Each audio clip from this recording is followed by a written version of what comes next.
Pues efectivamente la película Tiny Tina surge, es la adaptación de un cortometraje de mismo nombre del año 2013, ¿no? La idea original, tanto de ese cortometraje como de la película, proviene de un episodio de mi infancia. Mi abuela es una mujer muy católica y cuando yo era pequeñito, pues ella intentó inculcarme de alguna manera ese catolicismo y ese amor por la religión que ella profesaba. De tal manera que hice la comunión, la confirmación, etc., ¿no? Lo que ocurría es que cuando se suponía que yo debía sentir amor a Dios, amor al prójimo, etcétera, que era un poco lo que inculcaban los curas, yo sentía lo contrario cuando leía la Biblia, porque leía la Biblia y de repente había pasajes absolutamente perturbadores, violentos, siempre anclados en el dolor, el sufrimiento, el castigo, el miedo, y hasta el punto de que tenía pesadillas. Tenía pesadillas con ángeles, con demonios, con profetas, con milagros, y eran imágenes verdaderamente terroríficas, ¿no? Entonces, ese choque entre el bien y el mal, entre la inocencia y la crueldad, me parecía que estaba en la Biblia. Es decir, no es que yo la estuviera malinterpretando, es que eso estaba ahí. Y por lo tanto la Biblia, el texto sagrado, por definición, me resultaba terrorífico y por lo tanto me parecía un material altamente inflamable en el sentido de, vale, si yo estoy sintiendo esto, muchas personas pueden sentir esto. Muchas personas pueden malinterpretar y comprender que hay que infundir miedo y terror en los demás, ¿no? Y en los últimos años hemos asistido a determinados acontecimientos terribles en forma de atentados en nombre de Dios. Es decir, fanáticos religiosos que usan el terrorismo, el terror en su definición más pura, para defender una causa religiosa, ¿no?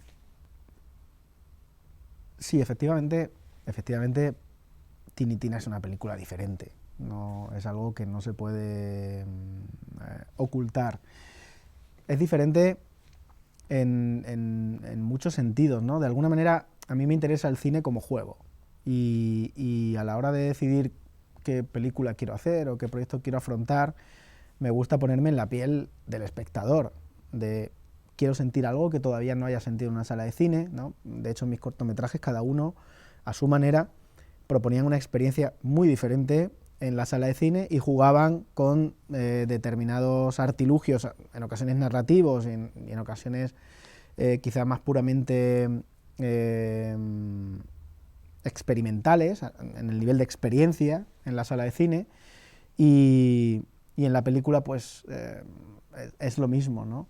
Efectivamente, el hecho de ser diferente o de jugar en determinados momentos de la película con el espectador conlleva riesgos, y los conozco y los conocemos, ¿no? Y lógicamente el espectador de terror puro que espere que la película va a desembocar en unos niños con cuchillos rajando a todo el que se mueva delante de cámara, pues va a salir decepcionado, porque esa no es la película. La película es, en su esencia, una película de misterio, y debe ser entendida como tal. Y en torno al misterio religioso, lo que la película propone es un tercer acto misterioso, en su sentido más literal, un plano secuencia de 20 minutos de duración, donde acompañamos a la protagonista en todos sus descubrimientos, en todas sus decisiones, en todas sus emociones, de tal manera que se invita al espectador, una vez terminada la película, a decidir cuál es el final de la película. Hay dos caminos muy claros y el espectador debe posicionarse en uno o en otro. Y ahí es donde reside el juego de la película. Es decir, tú has pasado 20 minutos con la protagonista, con lo cual ahí debes decidir si te fías de lo que tus ojos han visto y de lo que los ojos de la protagonista han visto, y al mismo tiempo de lo que has escuchado, ¿no? Porque el fuera de campo es muy importante en el clímax de la película, o si decides dejarte llevar por tu mente, que durante toda la película te ha ido dando pistas de que hay algo soterrado que no se está viendo, pero que quizás está pasando. ¿no? Por lo tanto, ese es el juego, ¿no?, que propone la película, y a mí es un juego que como espectador me parecía muy divertido por una parte y también interesante, sobre todo porque es una película que habla del gran misterio, que es Dios, y por lo tanto el creyente cree en cosas que no ve, y el no creyente normalmente se está limitando a lo que sus ojos ven, y no cree otras cosas porque no las ve, ¿no? Por lo tanto, era ese nexo entre cine y religión que me parecía interesante.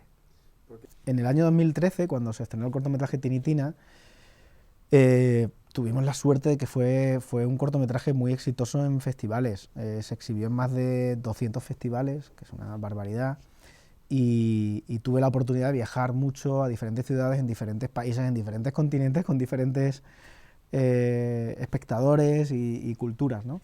Y era curioso cómo en las sesiones de preguntas y respuestas, posterior a la proyección, pues de repente, gotita a gotita, en diferentes países había una pregunta o un deseo de saber más de estos personajes, de saber de cómo se han criado estos niños Tinitina, a dónde van después de lo que ocurre en el cortometraje, ¿no? Si serán adoptados, si no, y había como un deseo común de más, tenían ganas de más, ¿no? Gotita a gotita, eso fue creciendo dentro de mí, yo también poquito a poco fui teniendo ganas de más, de explorar ese universo y sobre todo saber si realmente había posibilidades de ser expandido, ¿no? Es cierto que hay historias cortas que solo pueden ser historias cortas y que si se intentan expandir a largometraje o a otro formato no funcionan porque esa historia tenía que ser eso y ya está, ¿no? Entonces me puse un poco una norma fundacional que era, de acuerdo, voy a decidirlo leyendo la Biblia. Si leo la Biblia y siento que hay material para hacer una película, significará que hay una película, ¿no? Y si no, pues no. Y efectivamente, al leer la Biblia, desde el inicio hasta el final, pues de nuevo volví a ser ese niño con esas imágenes terroríficas en mi cabeza y sobre todo ahora desde un punto de vista adulto, decir, efectivamente, es material inflamable. Y hay determinados pasajes que, llevados a situaciones cotidianas, que es lo que ocurre en la película, ¿no?, pueden ser muy perturbadores. A la hora de buscar a la protagonista de esta historia, no era una tarea fácil, ¿no? Porque es una mujer muy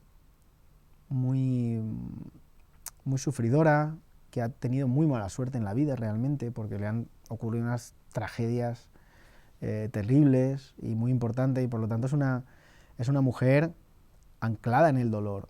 Y esto es muy difícil, ¿no? Un personaje que está anclado en el dolor y que de alguna manera busca todo el rato sacar la cabeza del agua, es muy complicado para una intérprete, ¿no? En el momento en el que apareció Milena Smith en el proceso de casting, fue clarísimo que era ella, porque Milena tiene una mirada triste, tiene una tristeza inherente por su forma de ser, por su vida, que no tiene que fingirla, es ella, de alguna manera. Y por lo tanto, estaba claro que era la intérprete que mejor podía conocer desde dentro lo que siente el personaje de Lola, ¿no? Y así ha sido. O sea, Milena ha regalado matices al personaje de Lola que son muy ricos, que de verdad son de un detallismo y de una precisión maravillosa, ¿no? Y al final es un personaje que te lo crees, que es verdad. Es un personaje muy extremo porque, de nuevo, como digo, estamos recurriendo a la religión y a personajes muy extremos, y es un personaje anclado en el dolor, pero que al mismo tiempo, cuando sale, dota de luminosidad determinadas secuencias con los niños, y cuando explota al final en el clímax, ¿no?, pues realmente es estremecedor. Los cortometrajes son cine, como las películas, ¿no? Y es cierto que de alguna manera a veces pensamos que no lo son, pensamos que son un trampolín a un pasito hacia lo que de verdad es cine, que son los largometrajes, ¿no? Y para nada estoy de acuerdo. Los cortometrajes son historias contadas exactamente igual que las películas en una duración más corta. Hay cortometrajes absolutamente maravillosos, maravillosos. Y creo de verdad que si los cortometrajes llegaran con mayor fluidez al espectador medio, pues probablemente a través de plataformas, ¿no? Hoy en día, en el momento en el que las plataformas apuesten de verdad por el formato corto, que terminarán apostando, porque al final los tiempos de atención del público cada vez son menores, y si hoy en día tenemos esta tendencia de ver series, porque decimos, bueno, son un poquito más cortitas que una película, ¿no? Y así me acuesto un poco antes y tal. Mentira, porque al final luego vemos 2 capítulos o 3 y nos dormimos incluso más tarde. Pero es verdad que esta reducción digamos, del tiempo de atención del espectador probablemente desemboque en que a los cortometrajes se les terminará dando la importancia que merecen, y le aseguro al espectador que va a descubrir un mundo apasionante, porque hay historias cortas verdaderamente maravillosas.